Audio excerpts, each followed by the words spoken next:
बोलने के अलग स्टाइल और देसी अंदाज से मशहूर बिहार के पूर्व मुख्यमंत्री लालू यादव का कोई सानी नहीं है। 2014 के आम चुनाव से लगभग 2 साल पहले उन्होंने कहा था कि अब इस देश में केवल 2 मोर्चे बचेंगे, एक होगा सेक्युलर फ्रंट और दूसरा कम्युनल फ्रंट। उन्होंने दावा किया था कि जनता तथा कथित कम्युनल फ्रंट को दरकिनार करके सत्ता की चाबी उनके मुताबिक सेक्युलर फ्रंट को दे देगी।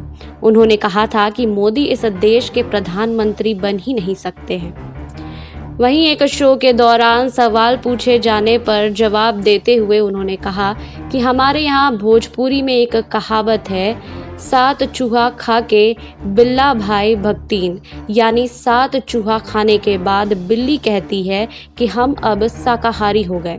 दरअसल शो के दौरान लालू प्रसाद यादव से आने वाले लोकसभा चुनाव के विषय पर सवाल पूछे जा रहे थे। इसी बीच उनसे पूछा गया कि नरेंद्र मोदी प्रधानमंत्री बनेंगे।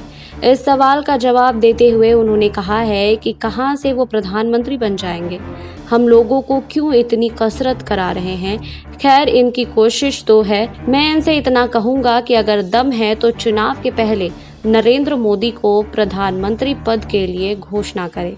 वहीं उन्होंने कहा था कि ये इसलिए ऐसा नहीं कर रहे हैं क्योंकि इनकी नीति है कि यदि चुनाव के पहले प्रधानमंत्री पद के लिए नरेंद्र मोदी को दावेदार बना देंगे तो मुस्लिम वोट कट जाएगा।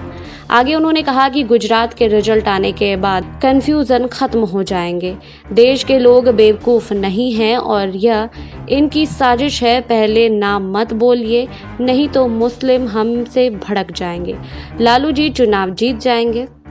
वहीं पूछा गया 2014 लोकसभा चुनाव में ज्यादा सीट लाती है तो प्रधानमंत्री बनेगी, तो बड़ी सहजता से इसका जवाब देते हुए लालू प्रसाद यादव ने कहा है कि नहीं, अभी मैं इस झंझनाहट में नहीं पड़ूंगा। हर व्यक्ति की मंशा होती है कि वह आगे बढ़े। माननीय मनमोहन सिंह जी ने भी नहीं सोचा कि वो कभी प्रधानमंत्री बनेंगे। वहीं लालू प्रसाद यादव ने कई बार जिक्र किया था आने वाले लोकसभा चुनाव में राष्ट्रीय पार्टियां अकेले अपने दम पर सरकार नहीं बना सकती है, उन्हें लोकल पार्टियों की मदद लेनी पड़ेगी। हालांकि 2014 के आम चुनाव में भाजपा ने अकेले ही बहुमत हासिल कर लिया था और केंद्र में नरेंद्र मोदी के नेतृत्व में सरकार बनी। आपको हमारी रिपोर्ट कैसी लगी हमें कमेंट बॉक्स में लिखिए। बाकी और खबरों के लिए जुड़े रहिए SPN 9 न्यूज के साथ।